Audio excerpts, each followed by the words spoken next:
प्रभु यीशु मसीह के नाम का धन्यवाद हो कि परमेश्वर ने एक बार फिर आप सबके सम्मुख आने का मौका दिया। इसके लिए सारी महिमा परमेश्वर पिता को मिले। तो दोस्तों, आज की वीडियो में हम बाइबल के एक और रहस्य का खुलासा करने वाले हैं, जो कि है कि यीशु मसीह मरने के बाद और जिंदा होने से पहले यानी कि 3 दिन और 3 रात कहाँ पर थे। क्योंकि जब हम बाइबल को पढ़ते हैं तो हमें पता चलता है कि यीशु मसीह की जब मृत्यु होती है तो यीशु मसीह को कब्र में रखा जाता है और यीशु मसीह तीसरे दिन जीवित हो जाते हैं। और उसके बाद जब यूहन्ना की किताब उसका 20 अध्याय 17 वचन में पढ़ते हैं तो वहाँ पर यीशु मसीह मरियम मगदलीनी से मिलते हैं और जब वो उसको छूने की कोशिश करती है तो यीशु मसीह वहाँ पर ये बोलते हैं कि अभी मुझे मत छू, क्योंकि मैं अभी तक अपने पिता के पास नहीं गया। तो यीशु मसीह जब स्वर्ग नहीं गए थे मरने के बाद और ज़िंदा होने से पहले, तो आखिर वो थे कहाँ पर? तो ऐसे ही बाइबल से जुड़े हुए रहस्यों को जानने के लिए हमारे चैनल को सब्सक्राइब कीजिए और बेल आइकन को प्रेस कर दिए ताकि आने वाली वीडियो की नोटिफिकेशन सबसे पहले आपको मिल सके। प्रभु यीशु मसीह आप सभी को आशीष दे। सबको जय मसीह की।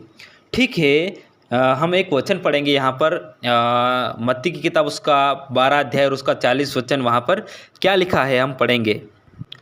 यहाँ पर लिखा है, जब जो लोग हैं वो यीशु मसीह से क्या है स्वर्गीय चिन्ह की मांग करते हैं, तो यीशु मसीह क्या बोलते हैं यहाँ पर लिखा है कि योना 3 रात दिन जल जंतु के पेट में रहा, वैसे ही मनुष्य का पुत्र 3 दिन और रात पृथ्वी के भीतर रहेगा। तो इस वचन से यहाँ पर यीशु मसीह उन लोगों को एक चिन्ह देते हैं कि क्या करेगा। जैसे योना जो है वो क्या है मछली के पेट में रहा था, वैसे ही क्या है मनुष्य का पुत्र यानी कि परमेश्वर जो स्वयं यीशु मसीह है वो क्या करेगा धरती के भीतर रहेगा, है ना। कहाँ पर रहेगा? धरती के भीतर। इस बात को ध्यान से सुनना। ये नहीं बोला कि वो स्वर्ग में रहेगा और ना ही ये बोला कि वो धरती पर रहेगा, परंतु क्या बोला कि वो धरती के भीतर यानी कि धरती के नीचे, धरती के अंदर रहेगा। आइए हम एक और वचन पढ़ेंगे।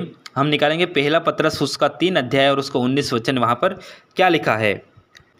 यहाँ पर लिखा है कि जब यीशु मसीह क्रूस पर मारे गए और उसके बाद और जिंदा होने से पहले जो बीच का समय है वो कहाँ पर थे यीशु मसीह, उसके बारे में यहाँ पर लिखा है। पहला पत्रस 3 का 19 यहाँ पर लिखा है, उसी में जाकर उसने कैदी आत्माओं को भी प्रचार किया।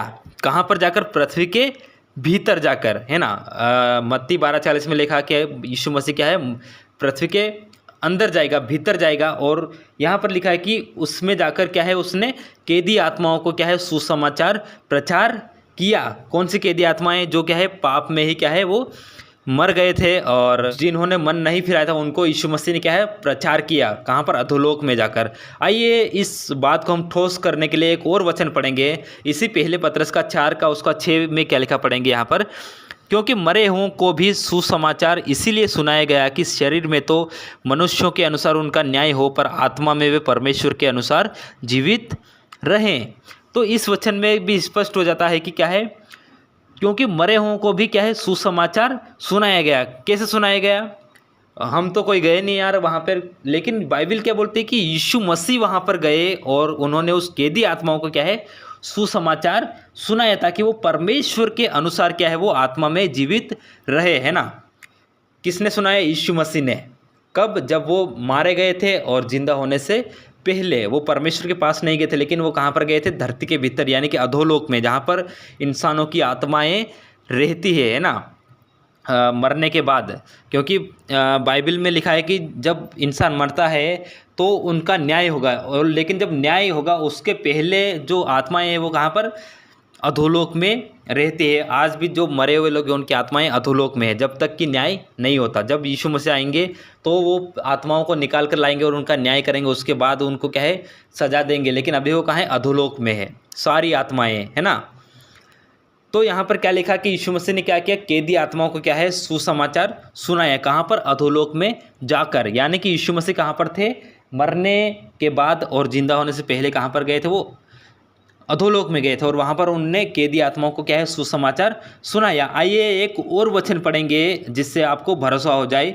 कि यीशु मसीह अधोलोक में गए थे और उन लोगों ने क्या है वहाँ पर लोगों को यीशु मसीह ने सुसमाचार सुनाया। इसके लिए हम पढ़ेंगे इफिसियों की किताब उसका 4 अध्याय उसका 8 से लेकर 10 तक पढ़ेंगे। वहाँ पर क्या लिखा है, यहाँ पर लिखा है, इसलिए वह कहता है, वह ऊंचे पर चढ़ा और बंदियों को बांध ले गया और मनुष्यों को दान दिए। यहाँ पर क्या लिखा है कि जो यीशु मसीह वो क्या है ऊंचे पर चढ़ा, यानी कि क्रूस पर चढ़ा, और जब उनकी मृत्यु हुई तो वो जो अधोलोक में गया और वहाँ से जो बंदी लोग थे उनको सुसमाचार सुनाया और उनको बांध कर निकाल कर ले गया, है ना। जैसे हम देखते हैं कि यीशु मसीह जब मृत्यु हुई तो क्या है कब्रें क्या है तड़क गई और वहाँ से मुर्दे जिंदा हो गए। क्यों? क्योंकि यीशु मसीह ने वहाँ पर जाकर उनको सुसमाचार सुनाया और उन बंदियों को वहाँ से बांध कर निकाल कर ले गया और मनुष्यों को दिखाया, है ना। 9 में क्या लिखा है, उसके चढ़ने से और क्या पाया जाता है, केवल यह कि वह पृथ्वी की निचली जगहों में उतरा भी था। यहाँ पर क्या लिखा है कि उसके चढ़ने से ये पता चलता है कि वो क्या है धरती की निचली जगह में उतरा था, यानी कि धरती के भीतर, है ना। मत्ती 12:40 में क्या लिखा है कि वो धरती के भीतर निचली जगह में गया था। यहाँ पर क्या लिखा है कि वो निचली जगहों में भी उतरा था। और 10 में, और जो उतर गया यह वही है जो सारे आकाश से ऊपर चढ़ भी गया और सब कुछ परिपूर्ण करे, है ना। पहले वो धरती के नीचे गया मरने के बाद, उसके बाद वहाँ से बंदियों को बांध कर ले गया, उसके बाद वो आकाश से भी ऊंचे स्वर्ग पर चढ़ा और परमेश्वर की दाहिनी ओर बैठ गया ताकि क्या सब कुछ परिपूर्ण करे। तो इन सारे वचनों से ये साबित होता है, इन सारे वचनों से हमें ये पता चलता है कि जो यीशु मसीह है हमारे, वो मरने के बाद और जिंदा होने से पहले वो क्या है अधोलोक में गए थे। तो आज की वीडियो में हमने इस रहस्य का खुलासा किया। तो आज की वीडियो आपको कैसी लगी, वीडियो में कमेंट करके ज़रूर बताएं।